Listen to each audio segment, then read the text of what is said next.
Shalom saudara yang dikasih Tuhan. Kembali kita akan belajar pelajaran The Secret of Titus. Salam Titus, salam seperti Kristus. Kita sudah sampai di ayat yang ke-12 dan 13. Wah, sudah tinggal sedikit ya. Tinggal 4 ayat lagi. Kita akan belajar di dalam ayat yang ke-12 dan 13 dulu. Kemudian di video selanjutnya kita akan belajar di ayat yang ke-14 dan 15, saudaraku. Di ayat yang ke-13 ini seperti biasanya 12-13 ini seperti biasa Paulus itu selalu memberikan salam-salam penutup.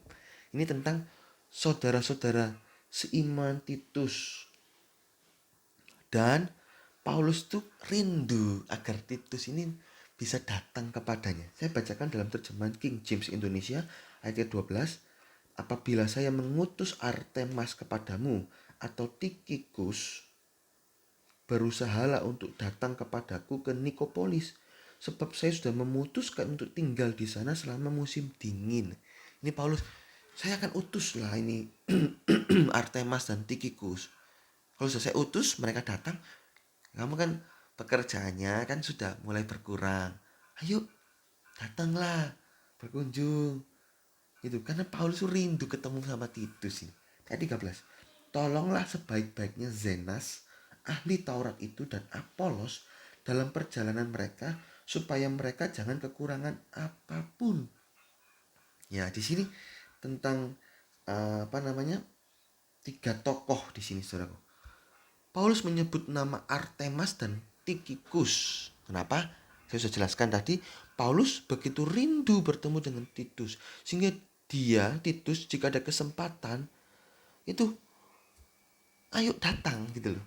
Nah, bagaimana cara datang? Ngomong Titus ini sibuk melayani Tuhan, repot loh jadi gembala sidang, itu tidak mudah.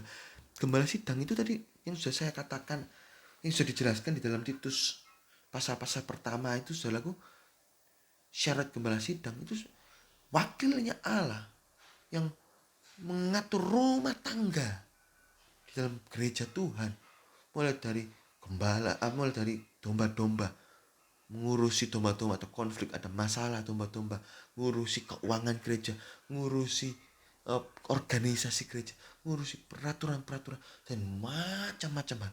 Repot, saudara, repot. Maka dari itu Paulus itu sampai mengutus Artemas dan Tikhikus untuk menggantikan pelayanan Titus sementara. Karena Paulus ingin bertemu Titus, saudara, ingin ketemu Titus. Nah, dari sini kita bisa belajar tentang beban dalam pelayanan. Jika kita berhalangan dalam pelayanan, maka kita harus mencari ganti. Titus bilang apa kepada Paulus dalam ayat ini? Ini menyiratkan bahwa saya nggak bisa datang. Kakak Paulus, kata panggil apa? Pak Paulus. Karena saya punya beban pelayanan yang nggak bisa ditinggalkan. Tapi kalau ada gantinya, oke lah saya mau datang. Jadi Paulus cari, oke lah saya kasih Artemas dan Tikhikus, saya utus supaya kamu bisa datang. Gitu. Jadi bukan dibiarkan, bukan berpikir, oh ada pemimpin kok yang nanti bisa carikan ganti. Misalnya pelayanan asyir, pelayanan penolong, atau pelayanan WL, worship leader, atau pemain musik. Wah, besok pelayanan, saya gak bisa datang, saya ada acara. Biarkan. Pada waktu hari H, loh kok gak datang anak ini? Loh, tinggal setengah jam. Waduh, cari ganti. Ditanya, loh kenapa gak datang? Iya, saya ada urusan mendadak, gak bisa ditinggal. Loh kenapa aku gak cari ganti? Kenapa aku gak bilang? Loh kamu harus tanggung jawab dong pada pelayanan. Marah, tersinggung. Loh siapa kamu? Kok bilang saya harus tanggung jawab? Loh saya ini loh bos loh dalam satu perusahaan besar loh. Kamu siapa? Kamu cuma pemimpin rohani. Pekerjaanmu apa? Kamu cuma ikut orang. Loh kok tersinggung? Saya pergilah ke gereja. Oh saya melayani Tuhan yang gak dibayar. Kok istilah-istilah tanggung jawab? Loh kita pelayanan itu bukan untuk cari bayaran. Memang pelayanan gak dibayar, saudaraku. Siapa yang bilang pelayanan harus dibayar? Kita pelayan dengan tulus, dengan cuma-cuma.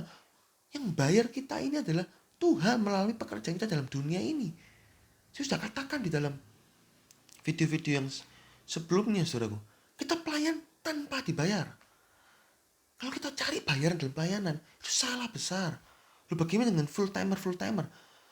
Full timer itu dibayar oleh gereja memang.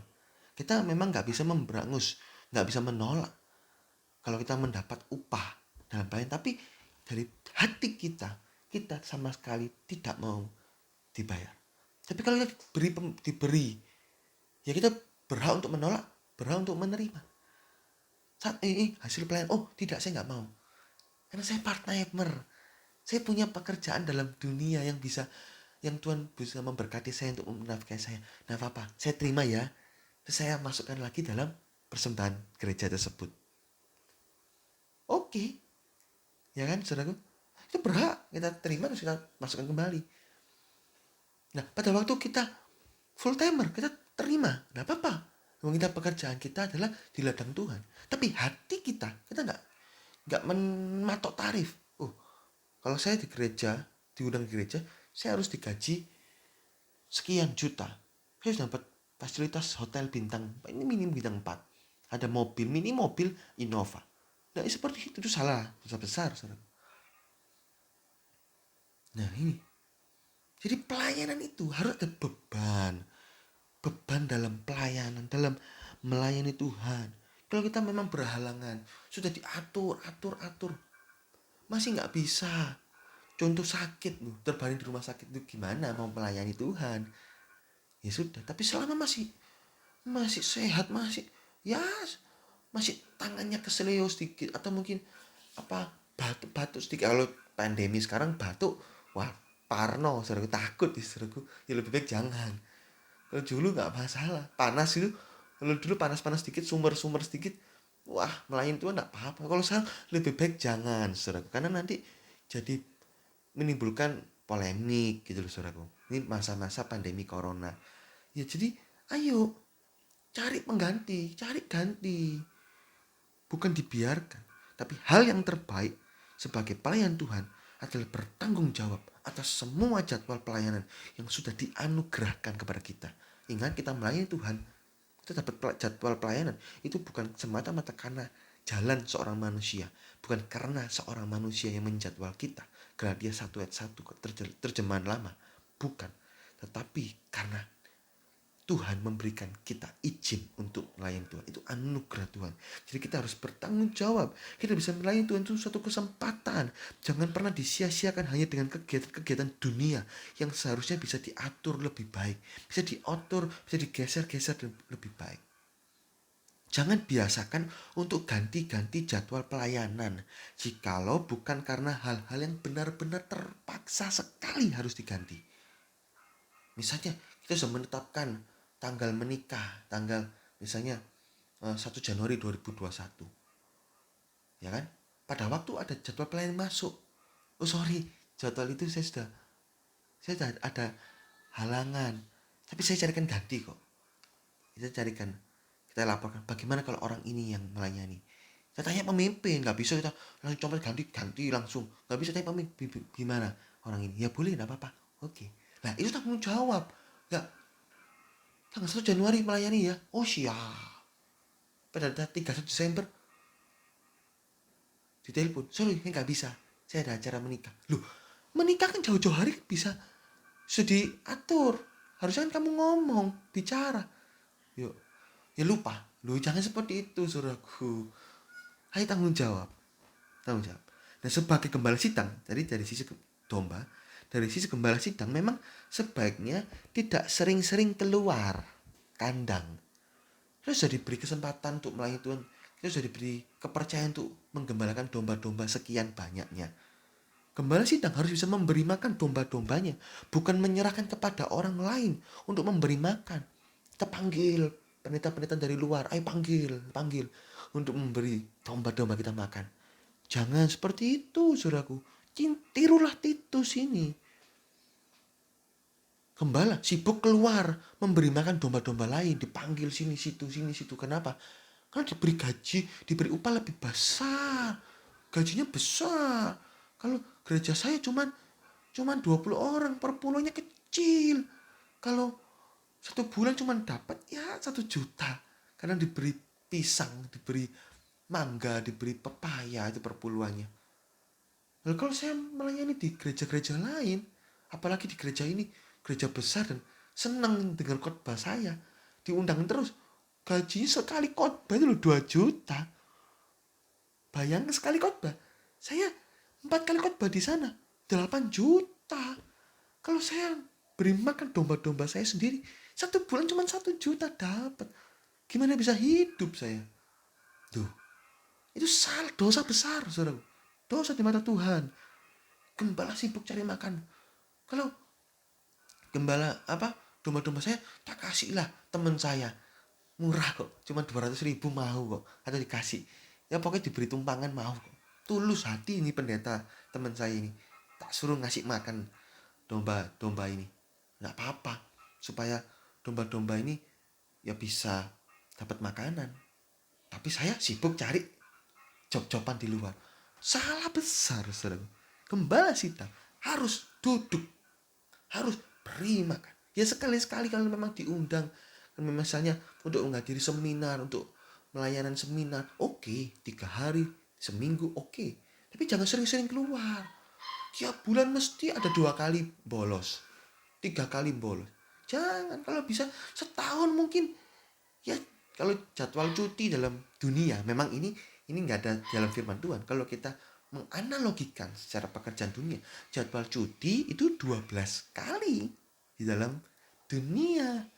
Ya kita dalam ladang Tuhan memang nggak seperti itu. Bayangkan kalau 12 kali berarti sebulan sekali, saudaraku. Sebulan cuma sekali loh, tidak memberi makan. Itu kasaran.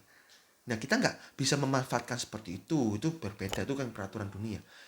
Dalam ladang Tuhan, kalau bisa ya setahun 6 kali, 5 kali. Kalau nggak keluar sama sekali ya nggak masalah, saudaraku. Nggak apa-apa, kita beri makan terus. Bosen.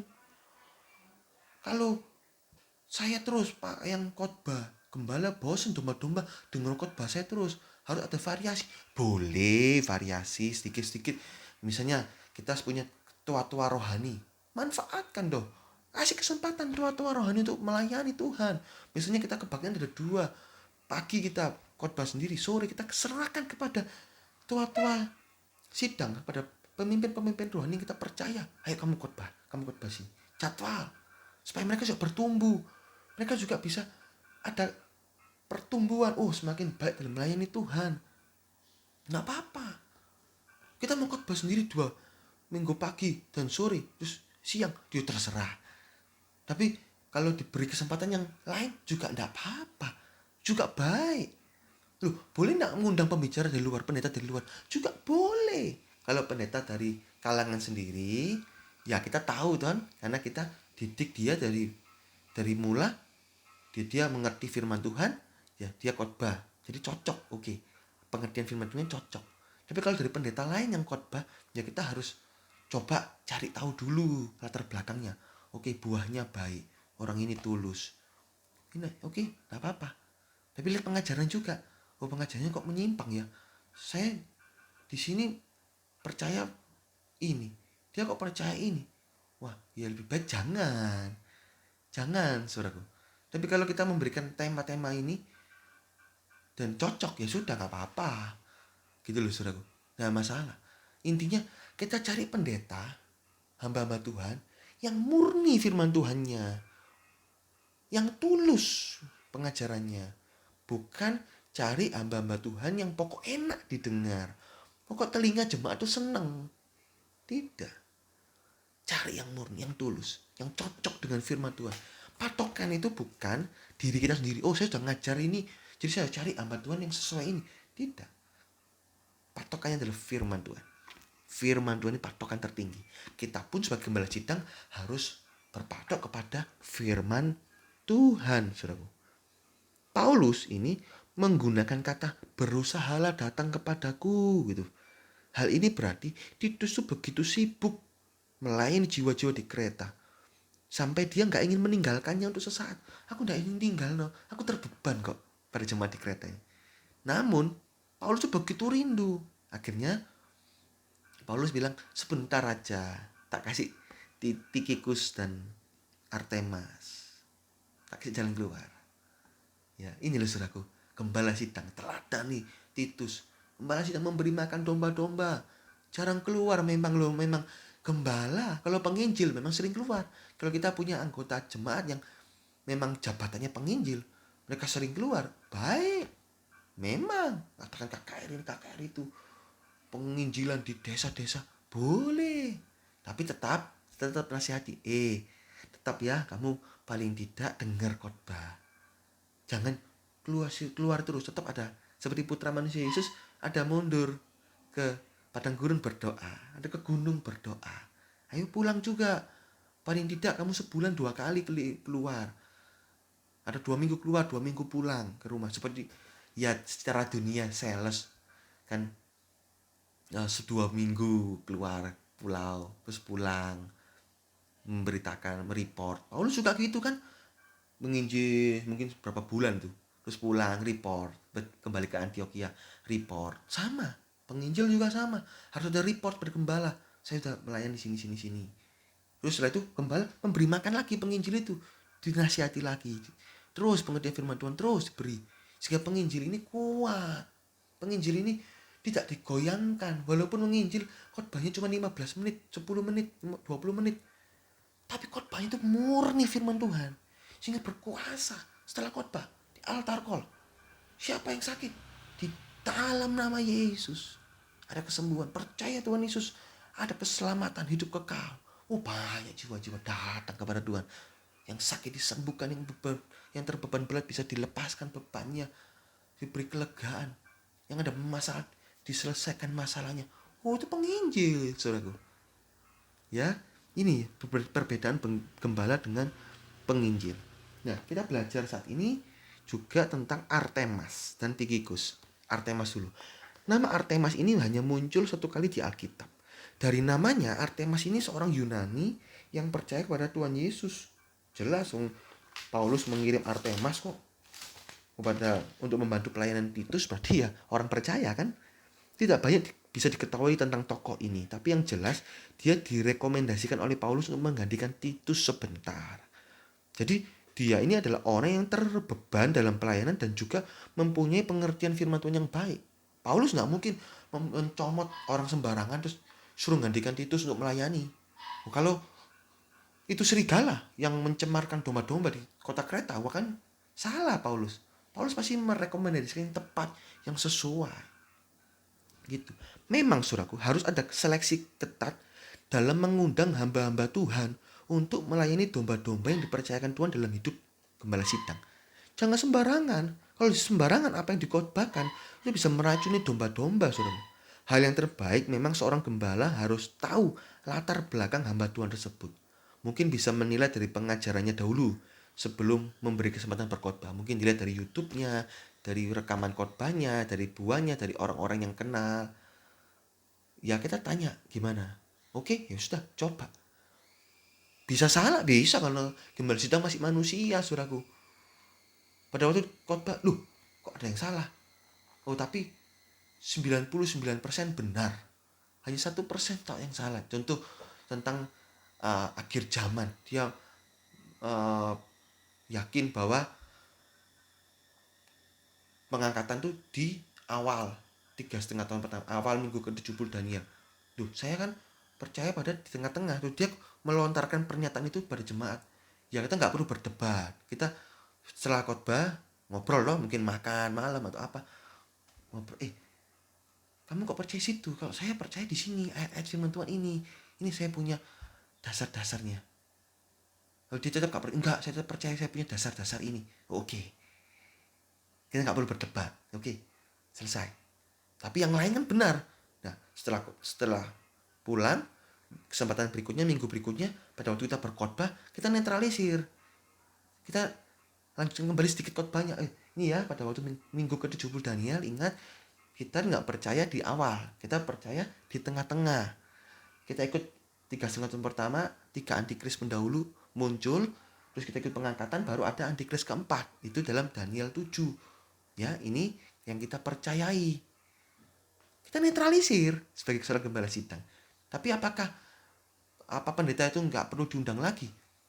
Ya, kalau cuman cuman hal-hal yang sangat-sangat minor, nggak apa-apa diundang, nggak apa-apa. Tapi kalau sangat-sangat major, misalnya pendeta sebut kita percaya ada kepenuhan Roh Kudus, hidup penuh dengan pimpin Roh, pendeta sebut tidak percaya tentang kepenuhan Roh Kudus, ya sulit kalau kita mau satukan, nanti pengajarnya berbeda. Jangan, saudaraku. Jadi seleksi ketat dalam mengundang hamba-hamba Tuhan. Seleksi ketat.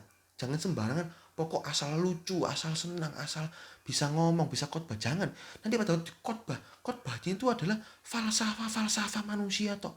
Tentang, menurut orang ini, orang itu, orang ini. Loh, kok nggak ada menurut firman Tuhannya? Salah tuh, saudaraku. Jangan diundang. Kalau seperti itu. Ya, kita harus lihat. Nanti ada pengajaran tentang perbedaan pengajaran firman Tuhan. Ada tingkatnya sinode, tingkat gereja lokal. Gereja lokal ya, gereja sendiri. Ada tingkat sinode, berbagai macam sinode. Ada tingkat denominasi. Ada tingkat dalam diri pribadi, tingkatan pribadi. Ya misalnya, saya percaya kalau khotbah itu harus pakai baju putih. Saya nggak percaya itu, saya bebas. Ya terserah, itu tingkat pribadi. Selama itu masih hanya persoalan baju, nggak masalah, nggak dosa. Kalau saudara percaya kalau khotbah harus pakai baju putih, pakai dasi, oke, nikmatilah itu. Saat kita percaya enggak, bebas. Saya kalau khotbah harus pakai baju kaos gini, anak muda, nikmatilah itu. Asal ya, kalau kita diundang gereja lain, kita harus mengikuti peraturan gereja tersebut. Itu tingkat pribadi, nggak dosa, nggak salah, nggak masalah. Tingkatan gereja lokal, ya gereja tempat kita gembalakan. Beda gembala, beda. Ada sedikit pengajarannya beda sedikit. Juga perbedaan tingkat sinode. Sinode lebih besar. Gembala-gembala banyak disatukan dalam satu sinode tertentu. Ya, pengajarannya itu. Tingkat denominasi. Ada denominasi Katolik, denominasi Katolik karismatik mungkin. Juga ada denominasi Kristen Protestan, ada Kristen Pentakosta.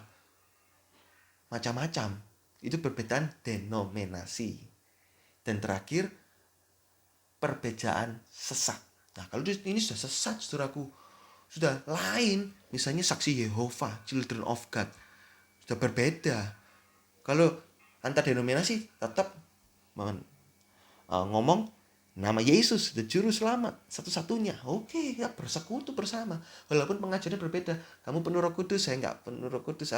Saya nggak percaya baptisan Roh Kudus. Oke, kamu baptisan selam, saya baptisan percik. Oke, tetap bersekutu di dalam Tuhan, dalam kasih Kristus. Gitu. Kalau dalam sinode lebih mengerucut. Dalam sinode misalnya Pentakosta, kan macam-macam Pentakosta. Nah, itu pengajaran berbeda-beda. Ada yang satu mengatakan A, contoh tentang akhir zaman saja berbeda. Sinode A akhir zamannya di awal minggu ke-70 Daniel, sinode B di tengah-tengah, sinode C di akhir. Oke, enggak apa-apa. Yang penting kita berada di sinode tertentu, kita ayo setia dalam pengajaran di situ, saudaraku. Dan tingkat gereja lokal. Nah, gereja lokal lebih sedikit lagi perbedaannya. Mungkin soal kecil-kecil lah, yang minor-minor gitu, yang tidak masalah lah, saudaraku, perbedaan kecil-kecil. Nah, dan terakhir perbedaan pribadi. Itu tingkatan-tingkatan perbedaan pengajaran firman Tuhan. Tapi semuanya itu di akhir zaman itu akan dipersatukan membentuk satu gereja global dan satu pengertian. Tapi yang sesat keluar. Saksi Yehova, Children of God keluar. Tolak benar-benar, saudaraku. Nah, biasanya kalau kita sebagai gembala sidang itu ngundangnya yang antar sinode lah paling tidak. Kalau antar denominasi rasanya nggak mungkin karena perbedaan denominasi. Antar sinode masih bisa. Atau biasanya antar gereja lokal. Tapi dalam satu sinode ya gereja yang cabang-cabangnya itu diundang. Ya sama kan tadi saya bilang gembala utamanya kan mengkader banyak pendeta-pendeta. Nah itu yang cocok dikhotbahkan. Biasanya yang sering ini Yang kedua antar sinode. Ya temen, saya lihat oke khotbahnya, oke tulus, oke diundang gitu sorry. Tapi antar denominasi biasanya tidak. Oke ya. Kemudian Tikikus. Yuk, Tikikus ini pertama kali disebut dalam Kisah 20 ayat yang keempat, yaitu seorang percaya dari Asia yang menyertai Paulus ke Troas melalui Makedonia. Kisah 20 ayat 3 sampai 5. Tikikus direkomendasikan Paulus adalah seorang pelayan atau hamba Tuhan yang setia. Itu di dalam Efesus 6 ayat 21 dan Kolose 4 ayat 7. Karena dia setia, dia pelayan Tuhan yang setia, dia diutus, direkomendasikan kepada Titus. Dia diutus Paulus melayani di Efesus, 2 Timotius 4 ayat 12, Efesus 6 ayat 21. Dia juga pernah melayani di Kolose 4 ayat 7. Tikikus adalah seorang yang setia terhadap apa yang sudah ditetapkan, sehingga Paulus nggak takut mengutus untuk memberitahukan apa yang sudah ditetapkan. Nggak takut. Tikikus, kamu ngomong ini ya, ditetapkan peraturan ini, pergi ke Kolose. Oh siap. Dan dia menyampaikan dengan tepat, tanpa ditambahi, tanpa dikurangi. Orang-orang seperti ini yang berbicara berdasarkan firman Tuhan, maka dia bisa diberikan kesempatan untuk memberitakan firman. Maka dari itu Paulus mengutus Tikikus ke Kreta untuk menggantikan Titus sementara, karena dia tepat. Seorang gembala sidang harus bisa menganalisa sebelum memberi kesempatan. Jangan hanya pokok asal terkenal, asal pintar bicara, tapi kebenaran firman Tuhannya melenceng. Wah jangan. Gembala harus bertanggung jawab loh. Jika ada domba yang tersesat, kita baca di dalam Ibrani 13 ayat 17. Ibrani 13 ayat 17. Turutlah orang yang menjadi pemimpinmu dan tunduklah kepadanya, karena mereka itu memeliharakan jiwamu seperti orang yang memberi penyahutan.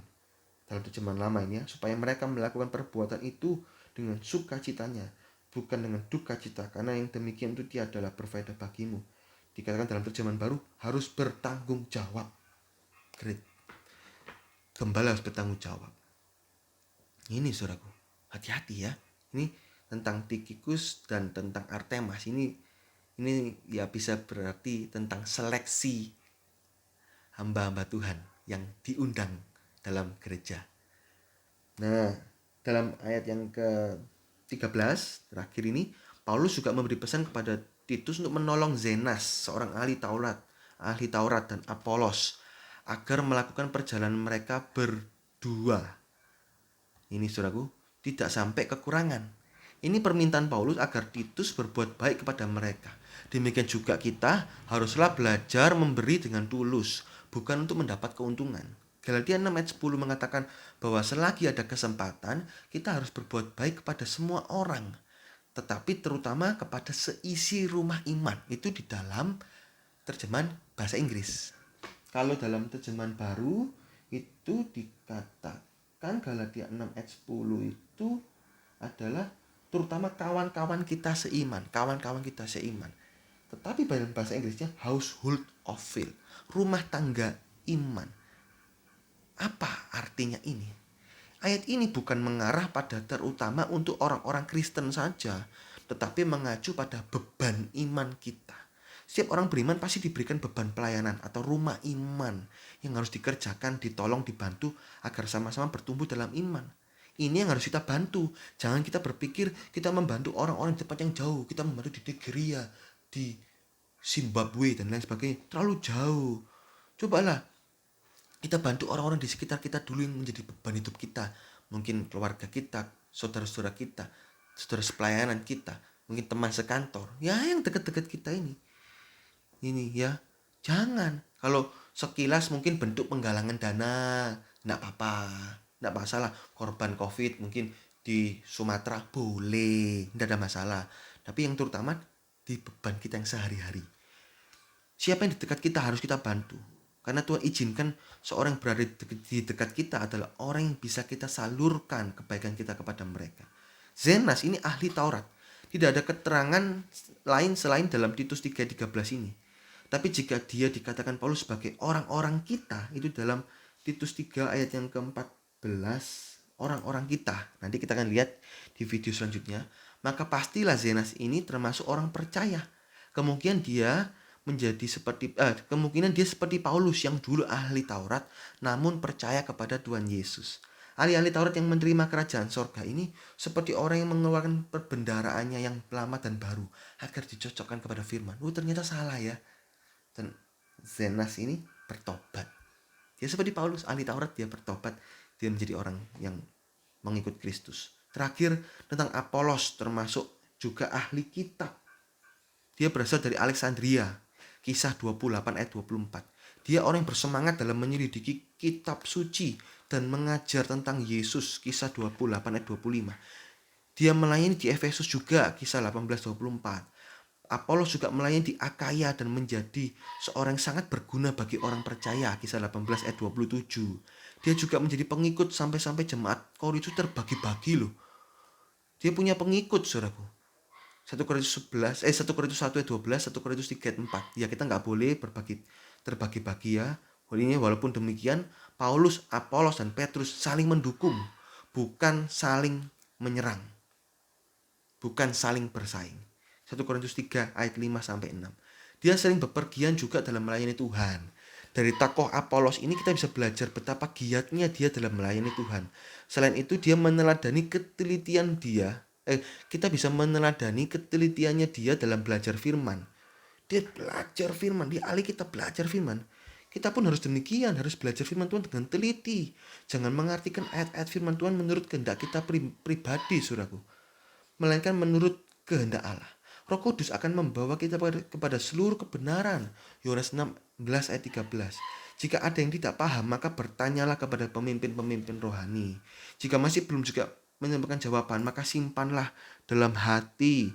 Karena pada saatnya Tuhan, maka kita pasti akan dibukakan pengertian itu. Selain itu, kita bisa belajar bagaimana persekutuan antar hamba-hamba Tuhan, bukan saling menjatuhkan atau terbagi-bagi.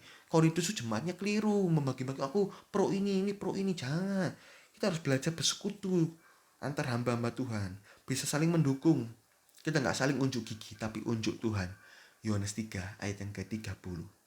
Ya, ini sedikit dari Tikhikus, Artemas, Zenas, dan Apolos. Ya, puji Tuhan. Tuhan Yesus memberkati.